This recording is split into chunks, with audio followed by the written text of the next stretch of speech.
So yeah, I think that wraps it up. I mean, we can just keep talking about how terrible the story was and how it doesn't line up, and there's no. What's up, guys? Welcome to At First Glance, episode number 1. I'm Dankson. I'm Eric. This episode is about Dragon Ball Superhero, the movie. Let's start with the art. What do you think of the art? I thought it was trash. Trash? Yeah. The art? Yeah. I gave it a 4 out of 10. The art. All right. Explain yourself. It felt robotic. I feel like it hindered the whole entire experience. I didn't like the 3D like video game look. It was almost out of nowhere though, because it didn't need that. Dragon Ball, was it Broly? The movie? Yeah. That didn't need it. And that was amazing. To be honest, I'd have to watch side by side to see the difference in the animation of the two. The way they moved in Superhero was, like I said, robotic. It was a little weird. I feel like they were trying some new things almost. I mean, I like the animation and I do. I gave it an 8. It almost was like we weren't watching a Dragon Ball show or movie. I give it an 8 for the art. Yeah. 4. All right. Because that's the only thing that they invested time in was the art in this movie. It's on point, I think, as it should be, being a movie. So what do you think about the story? The story of Dragon Ball Superhero is lacking severely, in my opinion. You know, they built up the Red Ribbon Army, to come back, especially with the genius of Jiro's grandson, who's supposed to be pretty smart, for nothing. They built it up. They have this cell, this recreated cell that's in its second form for some reason. Cell Max. Yeah, Cell Max, all just to be Kakadan in 10 minutes. Yeah. At the end of the movie. Not even. I don't even think. Maybe. So the story is a 5 out of 10 for me.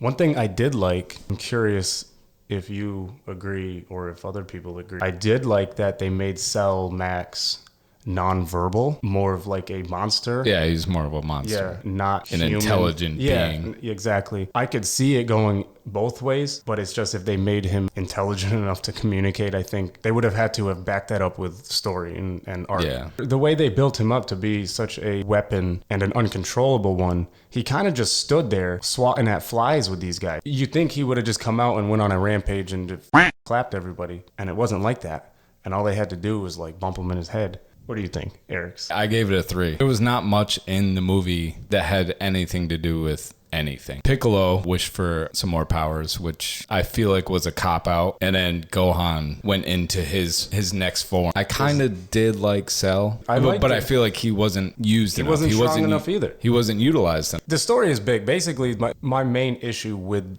this movie is the story. The Red Ribbon Army was built up for no reason, just to be destroyed by 2 characters that in the entire series haven't had any loving up until this point. And I think a lot of fans wanted Piccolo and especially Gohan to do something. Yeah, absolutely. The fans got copped what they it out. They copped out with how Sloppy. they got there.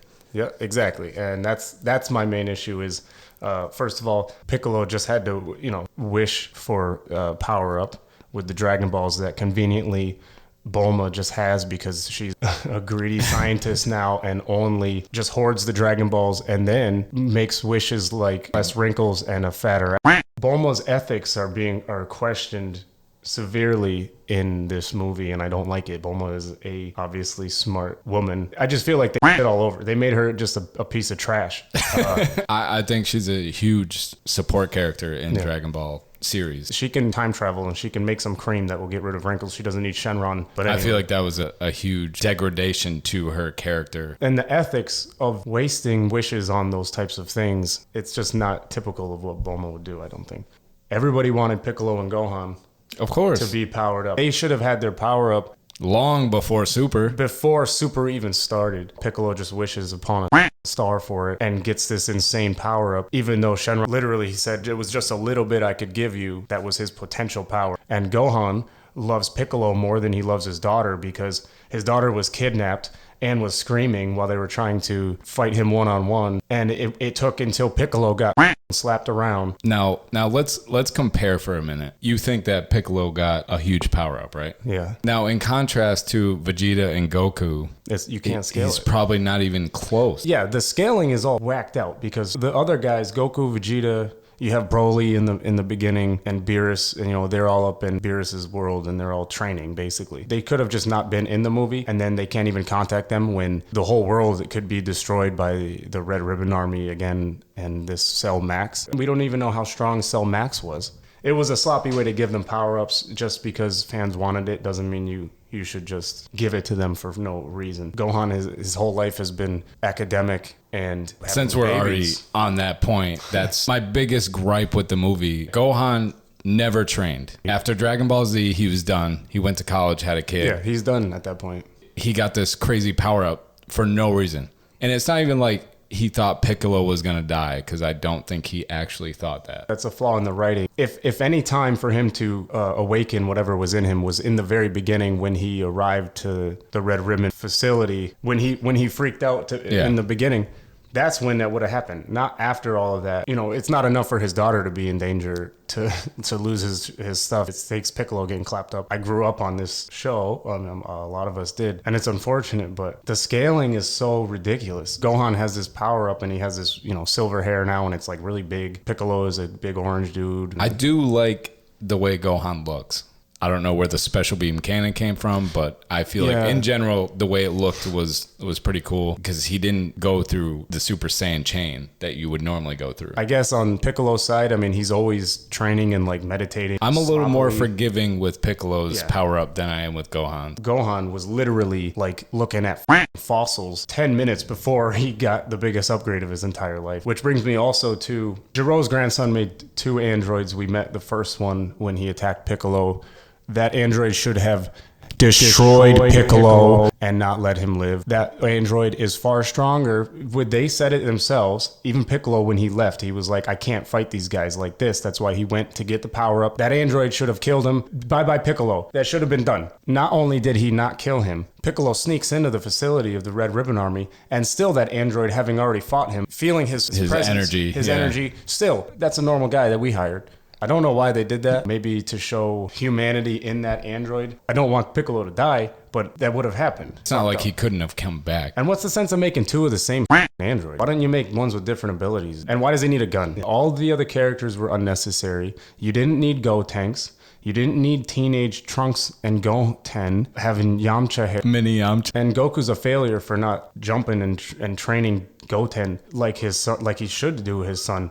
He just, all right, you made it to whatever you made it to, and now just go play with Trunks and fuse into a fat version of each other. That was a pro on my list, was the funniness of Gotenks and his random slapping. I've said enough negative about it so far. As a pro, it was pretty funny. The fighting, amazing, obviously, but you're not getting enough good content. Wanting more, you're just like watching it for the fights now. Yeah, you're watching NASCAR. You just want him to crash. This evil genius, who I guess isn't really evil. Grandson? Yeah, they should have clapped that kid, snuffed that flame out. What about the voice acting, Eric? I gave it a 7, just because it's the normal voices we're all used to. We all know the characters. We all know the voices were proper. Yeah, they were what they were supposed to be.